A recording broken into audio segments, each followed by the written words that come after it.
Vamos meditar agora na palavra do Senhor, nesse texto que nós lemos aqui de Colossenses capítulo 2, versículos 6 e 7. Esse texto nos diz assim, vamos repetir aqui.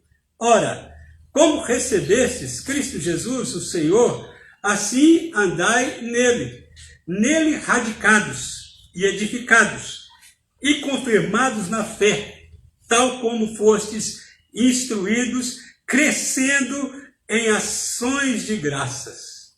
Aleluia. Antes, quero orar com você. Quero pedir ao Senhor agora para que nesse momento de palavra, que Ele tenha liberdade para que assim como Ele falou no meu coração, Ele possa também falar no teu coração. Deus amado e Pai, estamos diante da Tua presença. Nessa tarde nós estamos aqui adorando o Teu nome, engrandecendo ao Senhor. Nós não somos cantores, Pai, nós somos adoradores. E o que fazemos para o Senhor, nós fazemos do nosso coração. Fazemos para engrandecer o Seu nome. E agora, nesse momento, eu rogo a Ti, que na Tua graça infinita, o Senhor esteja visitando cada pessoa, Pai, que está agora participando deste momento de adoração. Cada pessoa que vai participar ou que vai assistir posteriormente, que o Senhor possa tocar no coração e que a palavra do Senhor possa penetrar. Sim, meu Deus, para cumprir o propósito que o Senhor lhe tem determinado. O Senhor garante que a Tua palavra não volta vazia. E nós confiamos nisso. Por isso, Pai, nós pregamos a palavra. Em mim ela já operou. Assim como operou na minha vida, opera agora na vida de cada um que está ouvindo, de cada um que está participando, em nome de Jesus. Queridos, aqui está. É do conhecimento, logicamente, de cada um de vocês. Todos nós estamos participando de um tempo, passando por um tempo que não é muito fácil. Estamos, de certa forma, enclausurados em nossa própria casa, vivendo um tempo que não gostaríamos de estar vivendo. É lógico que cada um queria estar vivendo a sua vida de forma normal, mas as coisas acontecem. E aquilo que acontece, nós temos que saber enfrentar, nós temos que saber nos reposicionar de forma a ultrapassarmos as barreiras que surgem diante de nós e continuarmos caminhando. Nós somos a igreja do Senhor. A igreja agora, por força de lei, ela não pode se reunir para cultuar o Senhor. Nós não podemos estar juntos, congregar, que é o que gostaríamos de fazer, estarmos presentes num só lugar, abraçando uns aos outros, participando uns com os outros da adoração a Deus, sendo tocados pelo Espírito Santo do Senhor, mas infelizmente, fisicamente, não podemos nos reunir. Existe um engano com algumas pessoas que muitas vezes eles declaram o seguinte: eu sou a igreja, não preciso me reunir, porque eu sou a igreja. Eu não concordo muito com esse termo, porque individualmente é impossível ser igreja.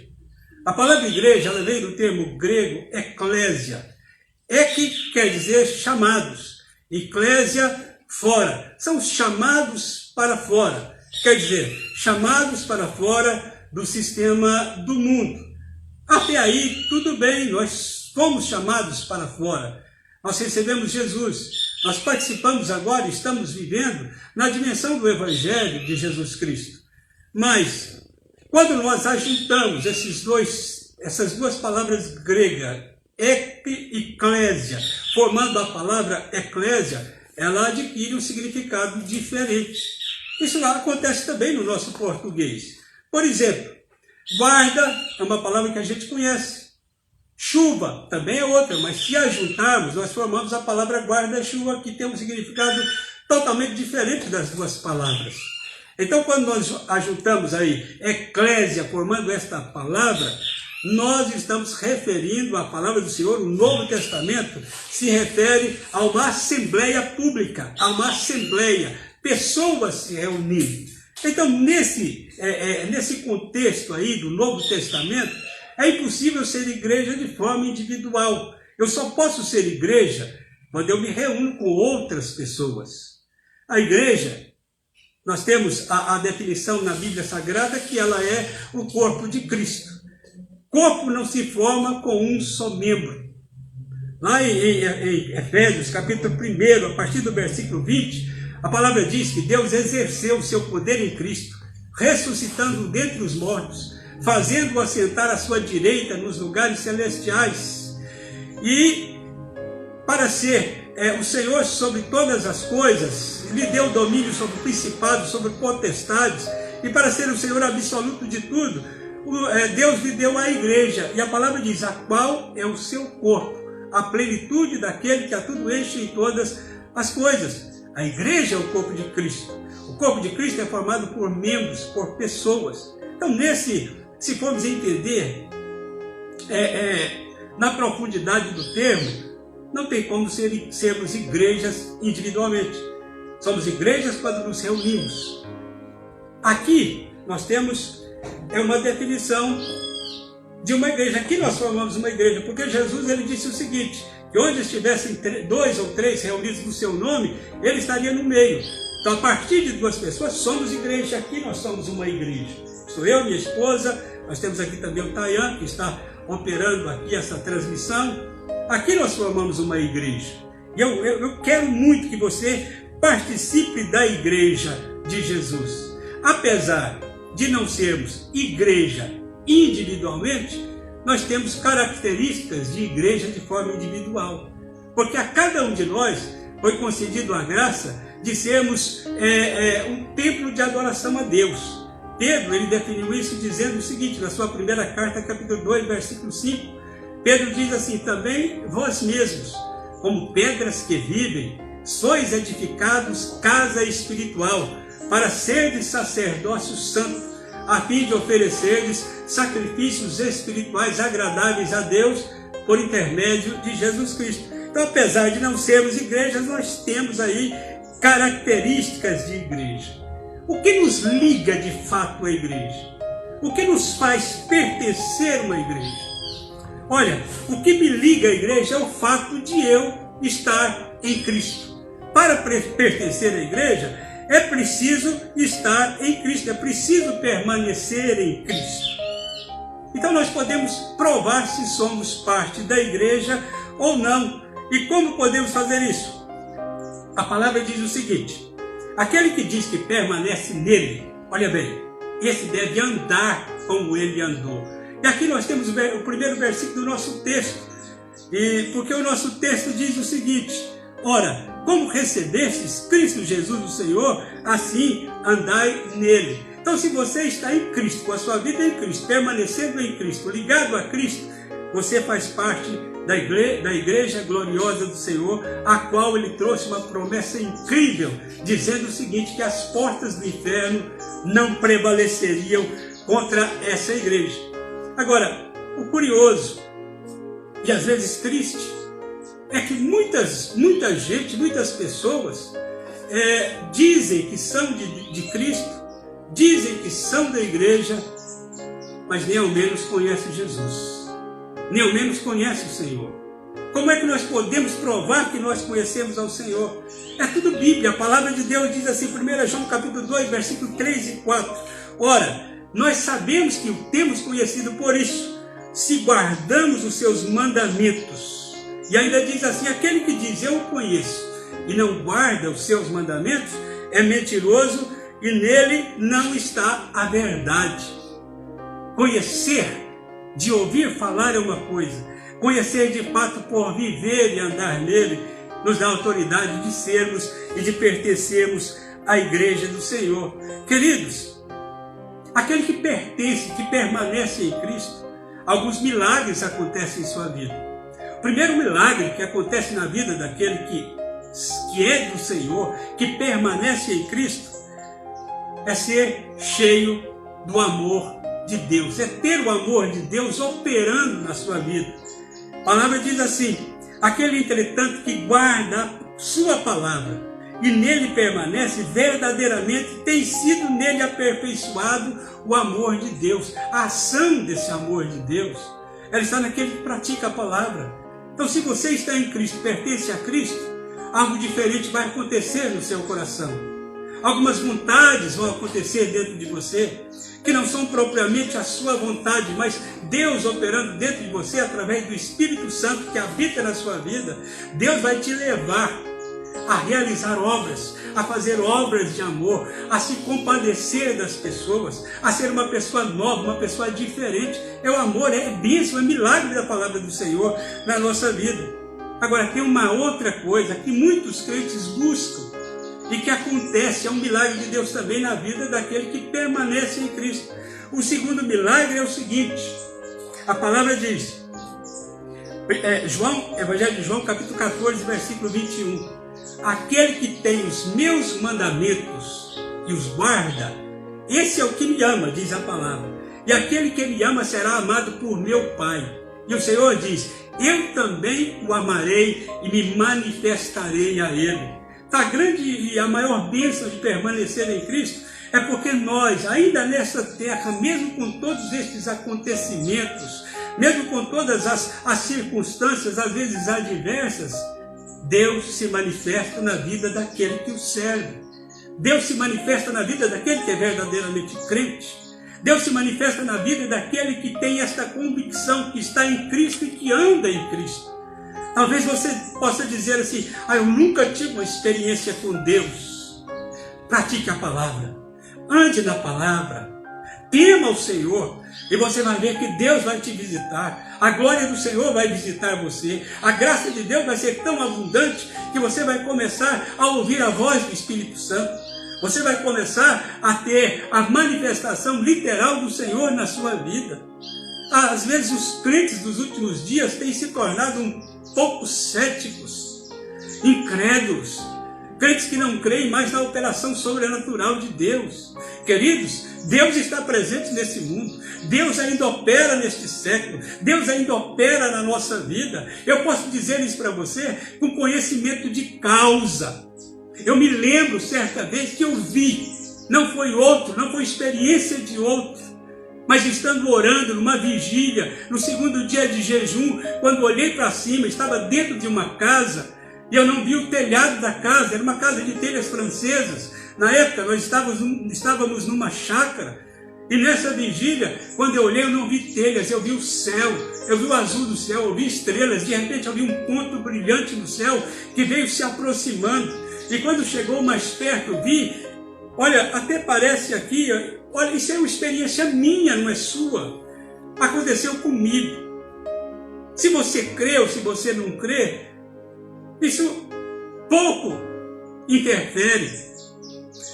Eu vi quando esse ponto se transformou em uma pomba branca, um pombo totalmente branco, assim, resplandecente, e ele veio, entrou na minha vida, e eu só sei que eu me lembro da glória do Senhor, do poder de Deus, só sei que eu me lembro que foi um momento de grande alegria, de presença de Deus, que eu nunca mais me esqueci.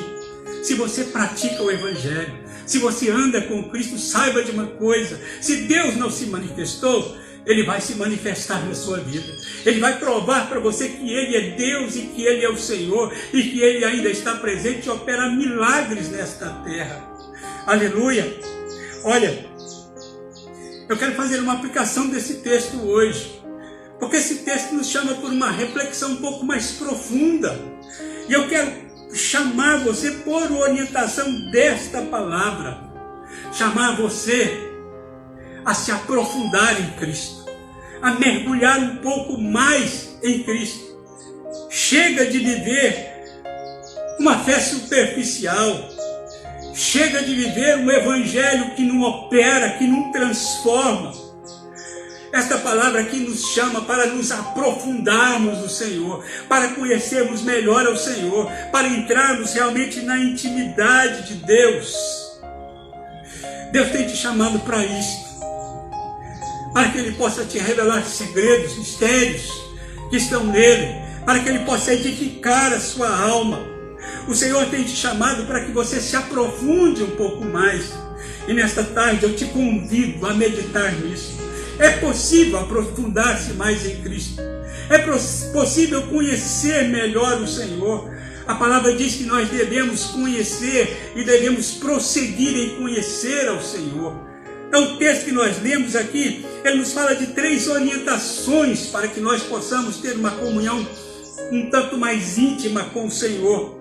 Não é esse tempo que nós estamos vivendo que não vai nos afastar de Deus. Pelo contrário, não importa as circunstâncias. Nós nos aproximaremos cada dia mais do Senhor. Nós estaremos cada dia mais no Senhor. A primeira orientação desse texto diz o seguinte: que você deve estar radicado em Cristo. O que é estar radicado em Cristo? Radicar é uma palavra cujo sinônimo é arraigar. Arraigar seria abrir uma vala profunda para lançar as raízes de uma planta nesta vala profunda. Radicar fala de uma maneira definitiva e constante de estar em Cristo. Fala de estar enraizado. Algumas traduções trazem esta palavra, estar enraizado em Cristo. Nós somos, pela Bíblia Sagrada, comparados a árvores. E a árvore boa, ela dá bom fruto. A palavra diz a árvore má dá bom fruto. O Senhor diz que nós conhecemos a árvore pelos frutos. E isso é tudo alusão ao cristão, ao crente, às pessoas. Para nós entendermos isso aqui, nós precisamos entender que assim como a árvore, ela lança suas raízes na terra, se aprofunda na terra, para tirar da terra os nutrientes necessários para o seu crescimento, a sua sobrevivência e para a produção de frutos, assim também nós, como cristãos, devemos lançar as nossas raízes em Cristo. Devemos estar profundamente enraizados em Jesus, para que recebamos aí tudo aquilo que é necessário para sermos crentes abençoados, abençoadores e produtivos. Agora, existem dificuldades para estar enraizado em Cristo. Existem algumas dificuldades. Primeira dificuldade: para que as nossas raízes estejam em Cristo, nós precisamos abandonar as outras fontes que nutrem a vida do homem natural. Tem muito crente que quer ter as manifestações de Deus, quer ser alimentado por Cristo, mas as suas raízes ainda não estão em Cristo. As suas raízes estão ainda em coisas do mundo. Por exemplo, tem muito cristão que, apesar de estar na igreja, tem as suas raízes na riqueza. É dali que ele quer suprir as suas necessidades. Então, essa é a primeira dificuldade. Para lançarmos as nossas raízes e estarmos radicados em Jesus, nós precisamos cortar estas outras fontes que nutrem a nossa vida. Nós precisamos cessar. Jesus disse assim que nós não podemos servir a 2 senhores, porque haveremos de agradar um e aborrecer o outro. Nós não podemos servir a 2. Nossas raízes podem estar em um só lugar. E eu quero nesta tarde que as tuas raízes estejam em Cristo, estejam no Senhor. Olha, o texto da palavra diz assim, quando Paulo escreve aos Filipenses, no capítulo 3, a partir do versículo 18, falando para crentes, Paulo diz assim: pois muitos andam entre nós, dos quais repetidas vezes eu vos dizia, e agora até vos digo até chorando, que são inimigos da cruz de Cristo. E ele diz assim: o destino deles é a perdição, o Deus deles é o ventre, a glória deles está na sua infâmia, porque só se preocupam com coisas terrenas, raízes aprofundadas na terra. Mas hoje Jesus chama você para estender as suas raízes até Ele, para vencer este obstáculo. Segundo obstáculo, para que as nossas raízes estejam em Cristo, nós precisamos, isso aqui talvez seja o mais difícil, precisamos matar a nossa natureza terrena. Talvez este seja o ponto difícil e crucial, a razão porque muitos crentes não progridem no Evangelho, muitos crentes param no tempo, muitos crentes que deveriam ser hoje grandes produtores de frutos, grandes obreiros, ministérios abençoados do Senhor, não são ministérios abençoados porque não conseguiram vencer a sua natureza terrena. A natureza terrena, ela se alimenta, escuta isso, de prazeres carnais. de coisas que geram prazeres na carne. Está entendendo? Então muitas pessoas não venceram, é preciso vencer essa natureza. E nós lutamos contra isso. A palavra do Senhor diz assim, Colossenses capítulo 3, versículo 5, a palavra diz assim: fazei morrer a vossa natureza terrena. E aí declara, falando aí dos vícios e dos desejos da carne, dizendo: prostituição, impureza, paixão lascívia, desejo maligno, avareza, que é idolatria. Por isso diz a palavra, é que vem a ira de Deus sobre os filhos da desobediência. E o apóstolo diz assim: ora, nestas coisas vocês também andaram outrora quando vivíeis nela. No versículo 5 ele diz assim: agora porém despojai-vos de tudo isso: ira, indignação, maldade, maledicência, linguagem obscena do vosso falar. Não mintais uns aos outros, uma vez que vos despistes do velho homem com seus feitos e vos revestistes do novo homem que se refaz para o pleno conhecimento segundo a imagem daquele que o criou. Deus está chamando você agora, e eu sei que o Senhor pode dar vitória. Agora, como é que Deus vai me dar vitória sobre estas paixões da carne? Deus só vai nos dar vitória quando nós realmente quisermos, quando realmente desejarmos, quando realmente deixarmos de gostar ou de nutrir certos desejos por estas coisas no nosso íntimo e nos revoltarmos com ela pelo conhecimento da palavra, pela mudança de princípios. Porque quando nós mudamos um princípio na nossa mente, na nossa alma, todo o nosso corpo tende a acompanhar isso. Então eu gostaria muito que você vencesse. Para lançar raízes em Cristo, é preciso vencer a natureza terrena. Mas ainda tem uma terceira coisa. Tem uma terceira coisa. Para que nossas raízes estejam em Cristo, nós precisamos mudar a nossa fonte de alimentação. Escuta isso aqui. Quem está no mundo se alimenta das coisas do mundo. A música mundana, a literatura mundana, vídeos mundanos, aquilo que o mundo pode oferecer. Então agora, querido, se você quer ter vitória sobre essa natureza, se você quer lançar as suas raízes em Jesus, você tem que começar por aí. Esse é o início. Você precisa mudar a sua fonte de alimentação. Chega de colocar coisa má diante dos seus olhos. Chega de colocar coisa, conforme diz o Salmo 102, se não me engano, versículo 3, de colocar coisas injustas diante de você. Nós escolhemos o que queremos ver. Se a fonte da nossa alimentação mudar, nós também mudaremos os princípios da nossa alma. Nós também mudaremos a nossa forma de agir. Nós também mudaremos até o próprio gosto da nossa alma, aquilo que nós gostamos. A palavra diz assim, olha bem, siga isso aqui com carinho, você vai ver a mudança que Deus vai efetuar na sua vida. Colossenses 3,16. Habite ricamente em vós a palavra de Cristo. Instruí-vos e aconselhai-vos mutuamente com toda a sabedoria.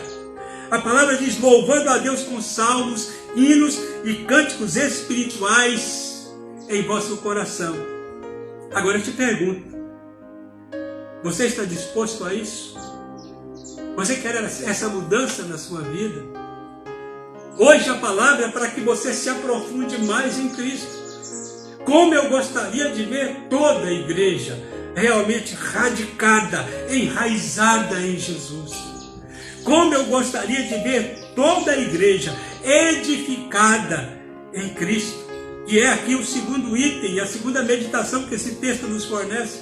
Vou passar aqui rapidamente para você. Não é só estar enraizado. A palavra diz que nós também devemos estar edificados em Jesus. Isso fala do fundamento da nossa vida. Isso fala da base da nossa existência.